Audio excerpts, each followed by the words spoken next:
What if I told you that your life was planned long before you were born, not by fate, not by some external force pulling the strings, but by you, the soul version of you, the version of you that existed before time, before memory, before form? You didn't land here by accident, you designed this.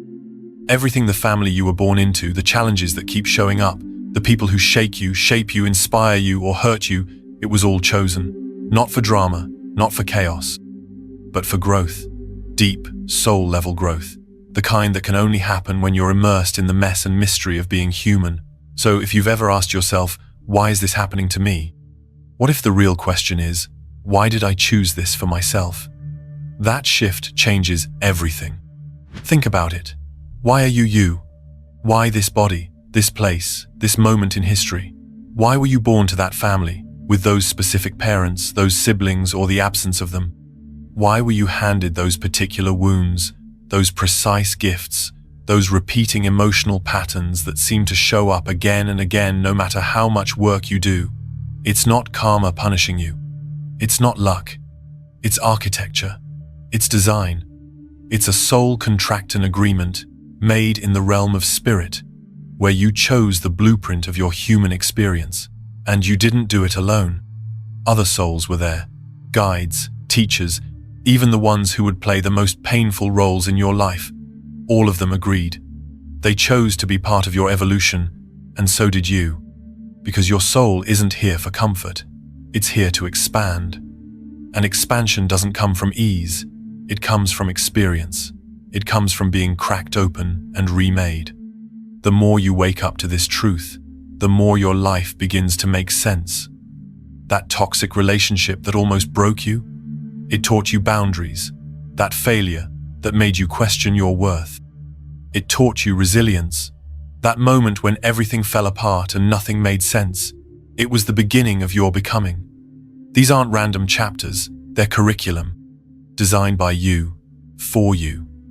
And once you realize that, you stop feeling like a victim of life, and you start stepping into the role of the creator.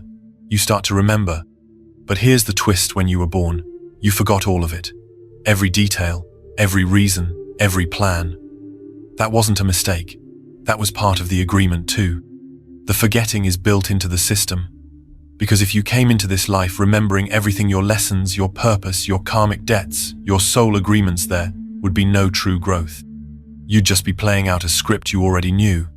There'd be no surprise, no choice, no real learning. And so the veil dropped. It softened your connection to who you were before. It made you human, vulnerable, uncertain, and that's exactly where the magic begins.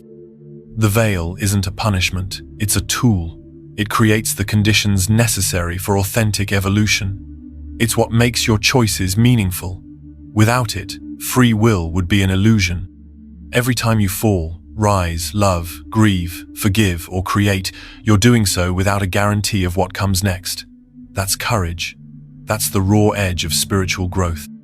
And even though your conscious mind may not remember the plan, your soul does. It remembers through emotion, through intuition, through those moments that pull at something deep inside you and make you wonder, why does this feel so familiar? The forgetting is temporary, but it's powerful. It allows you to become more than what you planned.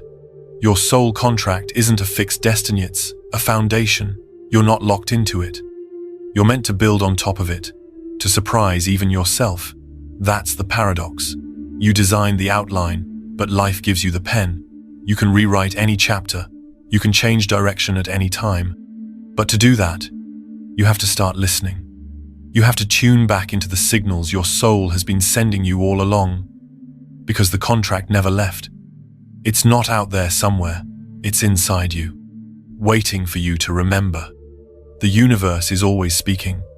The question, you listening? Most people don't realize it, but your soul never truly forgets the contract it made before this life. It just starts whispering in different ways, subtle at first.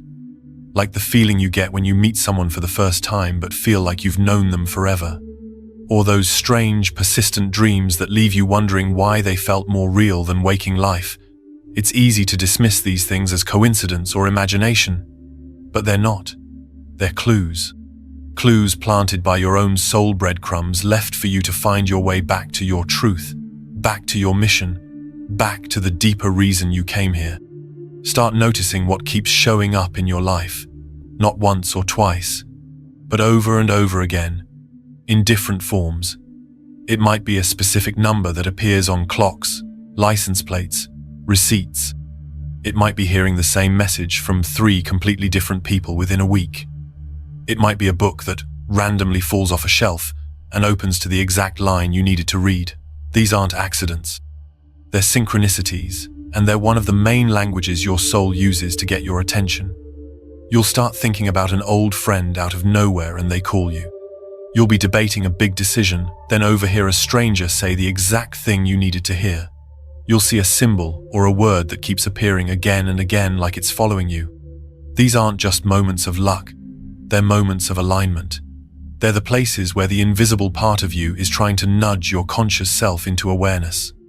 Your soul doesn't shout, it nudges, it orchestrates. It creates patterns in your outer world to reflect what's trying to rise within you. And when you start paying attention, you'll realize how loud those whispers really are. Your entire life is filled with messages. Every delay, every unexpected meeting, every closed door, and every sudden opportunity, it's all part of a map you drew before you were born. And the more you notice the signs, the clearer the route becomes. You'll start to realize that even your struggles were part of the design, that the moments you thought were mistakes were actually invitations, that the things you thought were holding you back were secretly guiding you forward. But if signs are the language of the soul, emotion is its compass. Think about how often your emotions override logic. You can have every reason to feel fine, but something inside feels off. Or the opposite, you're doing something that makes no practical sense, but it lights you up from the inside out. That's your soul talking. Emotions are not just reactions, they're information. They're indicators of what aligns with your soul contract and what doesn't. Every time you feel inspired, lit up, peaceful, deeply curious, that's not just a good mood, that's alignment. That's your inner being, recognizing something it planned long ago. And every time you feel drained, heavy, stuck, anxious, disconnected, that's not just stress, that's resistance. That's your soul telling you, this is not it, this is not the path. Pay attention to the things that move you emotionally, the moments that make your chest tighten or your eyes well up without warning, the scenes in movies that hit you harder than they should, the causes that stir a fire in your belly. These aren't just emotional quirks, they are soul memories being activated. A deep part of you recognizing something it came here to do, something it came here to heal, or something it came here to remember. When you walk into a room and feel either drawn to it or repelled without explanation, that's not just mood, that's energetic memory. When you meet someone and feel an immediate sense of comfort, or tension, or electricity, that's not just personality, that's a contract resurfacing. Your emotional body is ancient, it remembers everything. And here's what most people don't realize. The stronger the emotional reaction, the bigger the clue.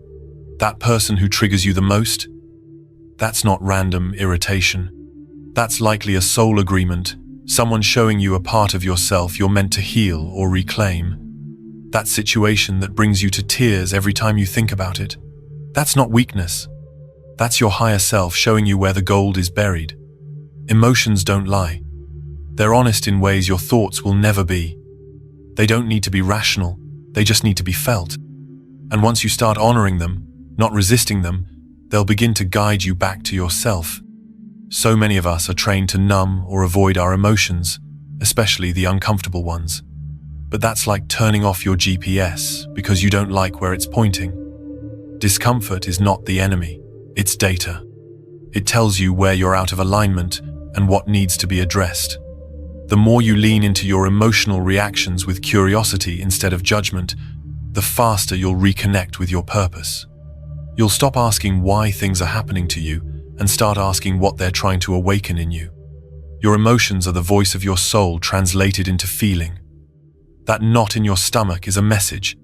That burst of energy when you talk about something you love that's not a coincidence. That's your soul saying, yes, more of this, You don't need to figure out your entire life's mission overnight.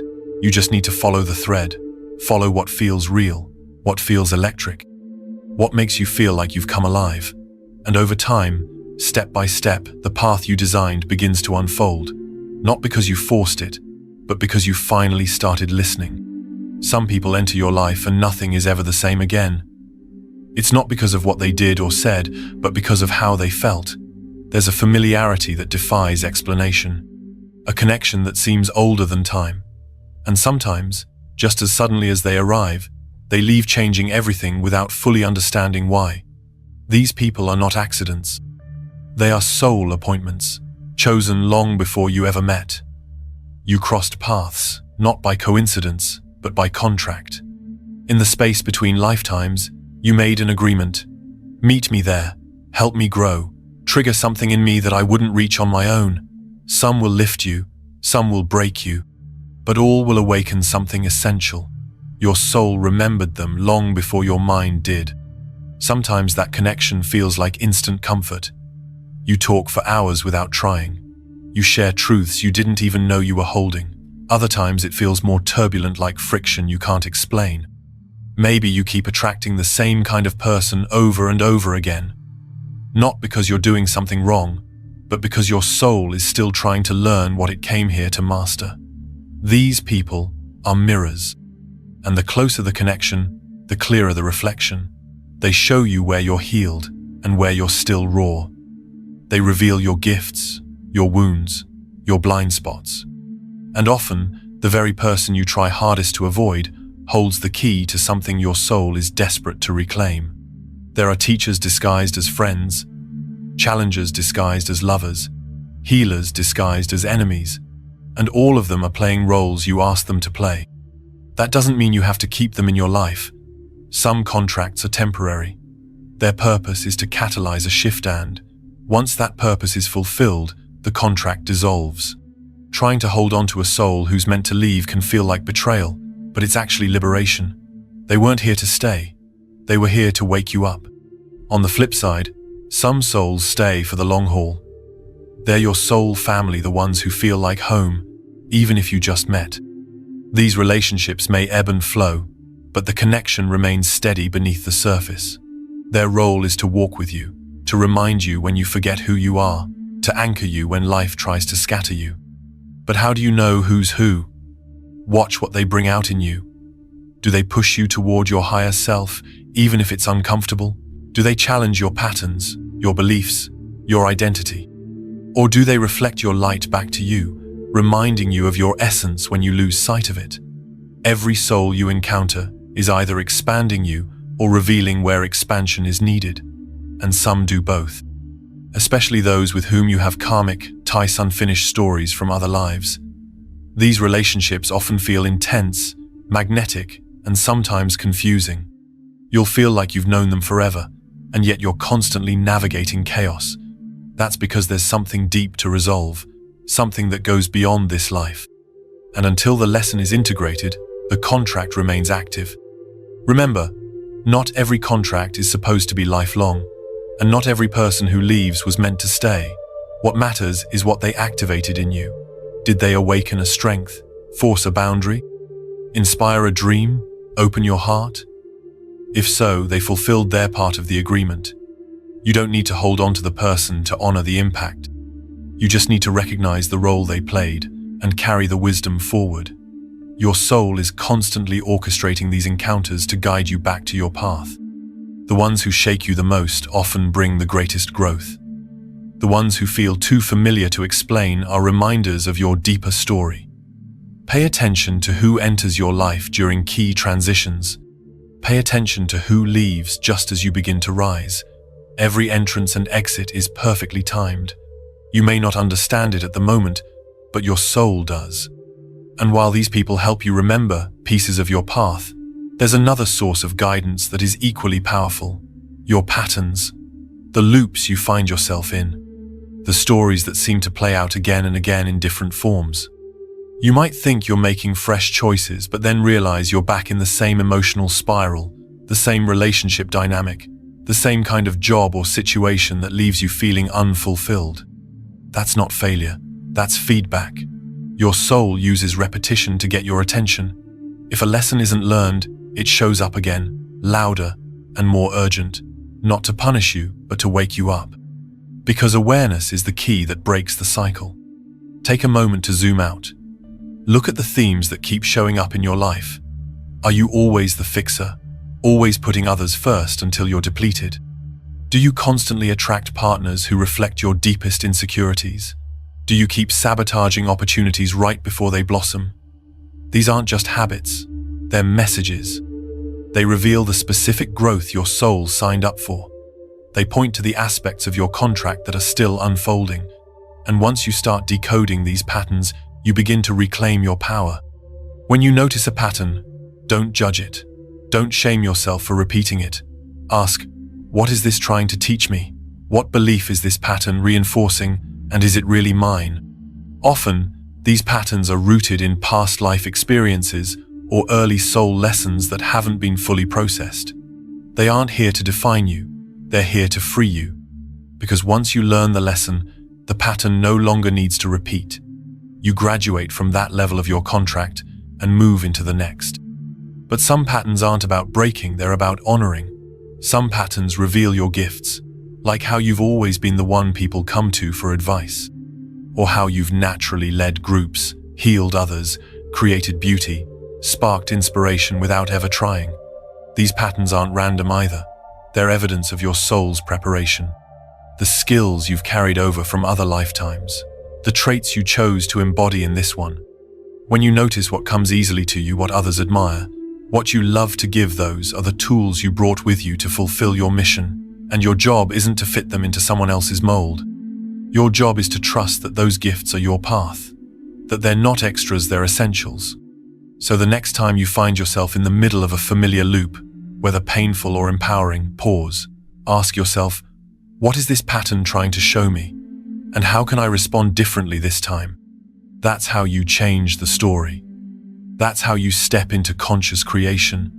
And that's how you begin to live not just reactively, but purposefully. Your soul contract isn't hidden in a vault. It's written all over your life, in the people who challenge you, in the patterns that repeat, in the quiet moments that stir your deepest knowing. All you have to do is start reading the signs. There was a time in your life when you were closest to your soul contract and you probably didn't even realize it. That time was childhood, before the expectations, before the conditioning. Before you were told what was practical, profitable, acceptable, or realistic. As a child, you were still open. You hadn't fully forgotten yet. Your soul was still speaking through your play, your curiosity, your daydreams. What you were drawn to before the world told you who to be holds some of the most important clues about your mission in this life. Think back. What did you do effortlessly as a child? What made time disappear? Maybe you spent hours drawing, inventing stories, building imaginary worlds. Maybe you were obsessed with nature, fascinated by stars, drawn to animals, or compelled to care for others. These weren't random hobbies. They were early expressions of your soul, pure, unfiltered signals from your deeper self. You hadn't yet learned what was useful or productive, so you naturally gravitated toward what was authentic. That's what makes childhood such a sacred reference point. It holds the raw blueprint of your being, the unedited version of you. Even the things you were told to stop doing may carry meaning. Maybe you were too sensitive, or talked too much, or asked too many questions. Maybe you were always trying to organize others, lead games, help people solve their problems. These aren't flaws. These are gifts in disguise, traits your soul brought with it, because they're tools for the work you came here to do. And if they were suppressed, criticized, or shamed, it's not because they were wrong. It's because the world wasn't ready to understand them yet. But you were. And here's where it gets even more interesting. The things you were magnetically drawn to, even as a child, are often linked to experiences from past lives. A love for ancient cultures, an obsession with certain symbols, music, or colors, a deep emotional pull towards specific places or time periods you've never studied.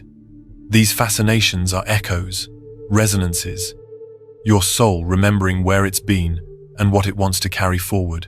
So when you look back at your childhood passions, Don't dismiss them, study them, reclaim them, because they're not just memories.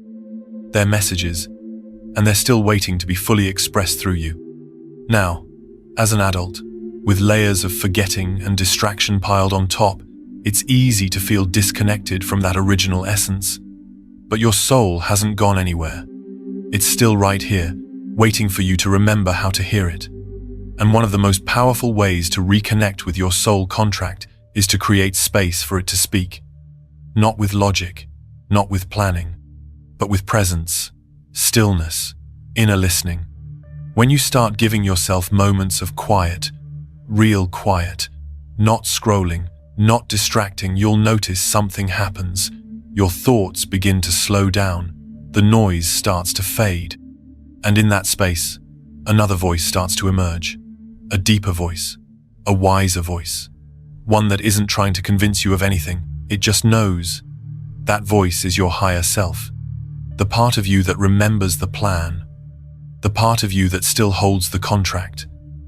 And the more time you spend tuning into it, the more familiar it becomes. You don't need a guru to access this. You don't need a ritual or a title or to escape your life and live in a cave. All you need is intention. The decision to get still, to get quiet, to listen not for answers that make sense, but for feelings that resonate. Your soul doesn't speak in bullet points. It speaks in knowing. It speaks in chills down your spine, in tears that rise for no reason, in the sudden clarity that appears after silence. If you can create space for those moments, you'll begin to feel your path unfolding not in front of you like a highway, but from within you like a fire being stoked. And if you want to deepen that connection, begin a conversation. Not with the world, but with your soul. Ask questions that matter. What lights me up and why? What drains me and when did I start tolerating that? What parts of myself have I abandoned to fit in? What would I do if I didn't need permission? These questions aren't for your mind to solve. They're for your soul to reveal. And sometimes, the answers don't come right away. But the act of asking opens the door. It tells your higher self, I'm ready to remember. In this space of remembrance, you don't need a roadmap. You only need one thing, alignment. You'll know you're aligning with your soul contract, not by how successful something looks on the outside, but by how it feels on the inside. When you're in alignment, there's flow. Opportunities appear without force. People show up with messages you needed to hear. Ideas land out of nowhere. There's a sense of timing that just works. A sense of movement that feels effortless. That doesn't mean it's always easy, but it feels right. Even when it's challenging, there's peace underneath. Like your inner compass is saying, keep going, this is it. The more you live in alignment, the less you chase, the more you attract. You don't need to force your purpose. You remember it. You don't need to find your path. You feel it. And in that space, something incredible happens. You begin to live from your soul, not just your mind, not just your history, but your essence. You become magnetic. Not because you're trying to be anything, but because you're simply being who you came here to be. So if you've felt lost, stuck, or disconnected, it's not because you're broken. It's because you've been trying to live from a version of yourself that forgot. But now, you're remembering. And every time you choose what feels aligned over what feels expected, you're honoring your contract. Every time you say yes to your joy, your curiosity, your intuition, you're stepping back into the life you designed before you even got here. Your soul has been patiently waiting. Now, it's time to listen and follow what you already know. The thing you fear the most, that thing you avoid, that makes your palms sweat, that you rationalize your way out of time and time again, is almost always the gateway to your soul's greatest work. We've been taught to treat fear like a wall, a reason to stop, a sign to turn around. But fear, especially the kind that feels personal and persistent, is more like a guardian. It stands at the doorway of your purpose, not to block you from it, but to test your readiness. Fear is the body's way of signaling that something important is at stake. And often, what's at stake is the next level of your soul's evolution. The part of your life that's actually written into your contract, but can only be unlocked when you choose to move through the fear, not away from it. Start looking at your fears through a different lens. Not just the surface level ones, but the ones that shape your decisions. The fear of being seen, the fear of rejection, the fear of failure, the fear of not being good enough, or too much, or not lovable. These are not random insecurities. They're rooted in old story histories your soul came here to confront and rewrite. If you fear public speaking, maybe your soul came here to share a message that could change lives. If you fear abandonment, maybe your mission is to learn self-trust so deeply that you become an anchor for others. If you fear being judged, maybe you're meant to lead others by breaking norms and redefining truth. These fears are invitations, and on the other side of them is your power. But here's the secret. The fear doesn't go away before you take action. It goes away because you take action, because you meet it, because you step through it. And each time you do, your soul takes a breath of relief, because that's what it came for. Not for ease, but for expansion. Not for approval, but for truth. When you move through fear with presence and courage, you realign with your contract. You remember who you are, and in doing so, you give others permission to do the same. What's wild is that the things you're most afraid of are often the very things people later praise you for. You feared vulnerability, and now your honesty inspires others. You feared being misunderstood, and now your uniqueness makes you unforgettable. The fear becomes fuel when you stop running from it. When you realize it's not the enemy, it's a compass, pointing you directly to the places where your light is trying to emerge. And as you begin to say yes to that emergence, yes to what feels real, yes to what feels scary because it's sacred, you'll notice something shift. Life stops feeling like something you're reacting to and starts feeling like something you're participating in. You stop waiting for clarity and start creating from alignment. You realize that remembering your soul contract was never about retrieving some lost scroll from a higher realm. It was about learning to trust the whisper that's always been within. The one that tells you when something is off, even if you can't explain why. The one that lights you up with energy when you're on the right track. The one that feels more like a knowing than a thought. You don't need to see the whole picture to move forward. You just need to follow the next aligned yes. That's how you live your mission, not all at once, but moment by moment. Choice by choice. One authentic expression at a time. You might not always be able to explain what you're doing, but your soul knows. And the more you honor that internal guidance, the more magnetic your life becomes. Opportunities begin to flow. Connections feel synchronistic. Challenges become invitations. The universe starts moving with you, not against you, because you've remembered your role in the dance. Living your soul contract doesn't mean every day is easy. It doesn't mean you won't face grief, loss, or uncertainty. But it means you'll know why you're here, even when things are hard. It means your life starts to feel meaningful. Not just in the grand, cosmic sense, but in the details. The conversations that open your heart. The projects that give you life. The moments of silence where you feel more alive than ever before. That's alignment. And when you're in it, you don't have to force anything.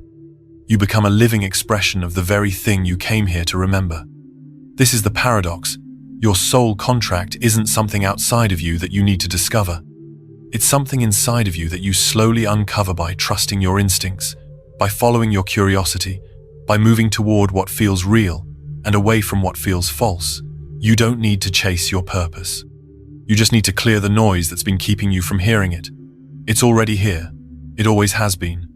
Underneath the conditioning, beneath the fear, within the quiet pull that's been trying to guide you all along. So when in doubt, go inward. Ask not, what should I do? But, what feels true? Ask not, what's the safest option? But, what feels most alive? Ask not, how do I stay comfortable? But how do I stay honest with myself? Because your life doesn't become powerful when it looks good on the outside. It becomes powerful when it feels sacred on the inside. That's what happens when you live your soul contract not perfectly, but consciously. Not by memorizing a path, but by walking it, fully, boldly, unapologetically.